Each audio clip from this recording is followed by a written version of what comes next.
Magkahiwalay na naaresto at target i-deport ang dalawang dayuhang sangkot umano sa sextortion at pangahalay ng mga menor de edad. Nakatutok si John Consulta, exclusive.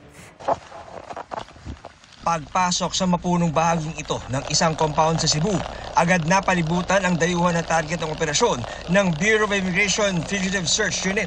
Pagdating sa loob ng bahay at makumpirma ang kanyang pagkakinanlan, You have the right to remain silent. Right. arestado ang 62 anyos na Briton. Kung isang Breton na ito ay madalas makita na may mga kasamang bata at may mga reports din na ginagamit niya itong mga minor na ito upang kumita siya sa dark web at binibenta niya itong mga images or videos nitong mga batang ito. Sa pagsanhan, hinuli naman ang isang US national sa labas ng isang restaurant na ginamit daw ang identity ng kanyang kakambal sa Amerika para mataguan ang kanyang kaso. Ay wanted sa Amerika dahil sa panggagahasa sa kanyang minor na stepdaughter.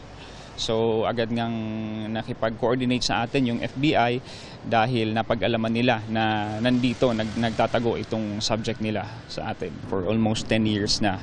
So gumagamit siya ng ibang identity. So napag-alaman nga natin na umuwi pala siya dito sa bansa or nakapasok siya dito sa bansa gamit yung passport ng kanyang kakambal sa US. Pinoproseso na ang deportation ng dalawang dayuhan na kasalukuyang nakakulong sa BI Detention Facility sa Bicutan. Pero magkakaroon pa po tayo ng mas malaliman na investigasyon or follow-up investigation sa tulong ng NBI or PNP upang maalaman natin kung may iba pa silang kinakasangkutan na krimen. Sinusubukan pa namin makuna ng pahayag ang mga suspect. Para sa GMA Integrated News, John Consulta, nakatutok 24 oras.